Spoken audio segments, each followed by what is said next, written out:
You didn't. Looking equally ashamed of herself, Frankie winces. It's not my fault. It was a heat-of-the-moment kind of thing, and I regretted it the second I said it. Careful not to spill the 2 cups of coffee in her hands, she elbows her giant on-again, off-again boyfriend. Get the hell off us, Casey. That's not what you were saying the other night. I know the dark-haired football player is trying his best to sound flirty, but the line is so cringeworthy I find myself feeling embarrassed for the poor guy.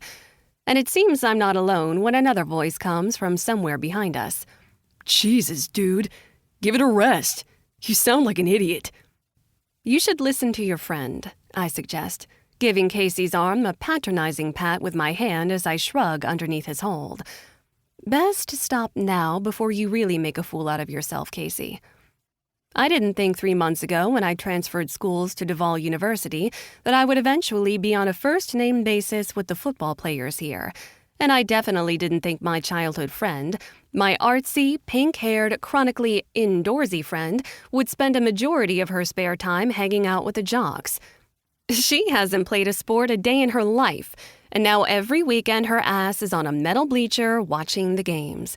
She never went to any of the football games or sporting events at our high school back in Georgia. Sports were always more my thing. Or at least, they were. I'm stuck on the sidelines now. My plan was to come here, keep my head down, and get my degree. That's all that matters now. I lost everything else that day last winter. It's amazing how fast a storm and a wrong turn can change everything.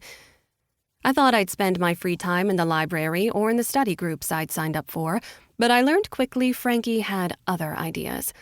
My friend has been dragging me along to all the football games, giving me flashbacks to when my mom made me do the same for my brother. Except Frankie makes me go all out. Every home game, I'm dressed head to toe in DU Devil scarlet and black spirit wear and am crammed in the student section like a sardine. Of course, it's never enough for Frankie to just attend the game. We also go to all the after parties Casey attends. Since Casey can't tailgate, she doesn't care about those. Thank God. But even as it is, I'm somehow more immersed in the football culture here than I ever was when my own brother used to play. It wasn't what I was expecting when I switched schools, but maybe it's what I need right now. The distractions and never-ending social engagements keep me from getting stuck in my own thoughts.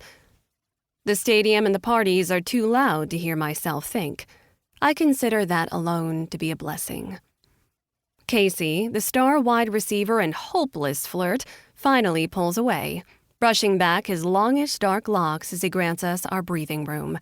He steps back and joins the handful of other football players that are shaking their heads at his antics. So I assume you guys were talking about tonight? His hands rub together like he's a mad scientist planning something. Are you excited about your first hunt? Hunt, Frankie repeats with a scoff. It's a glorified Easter egg hunt, Casey. Stop trying to make it sound cooler than it is.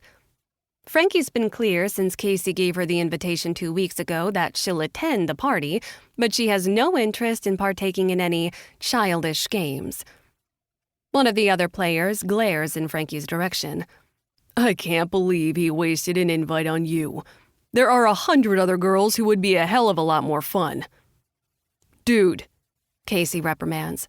But Frankie seems completely unfazed by the jerk's comments, instead pausing our walk to turn and smile innocently while batting her eyelashes. Yeah, but those other girls don't suck his dick like I do. He knows not to fuck with a good thing when he has it. Exactly, Casey points to me.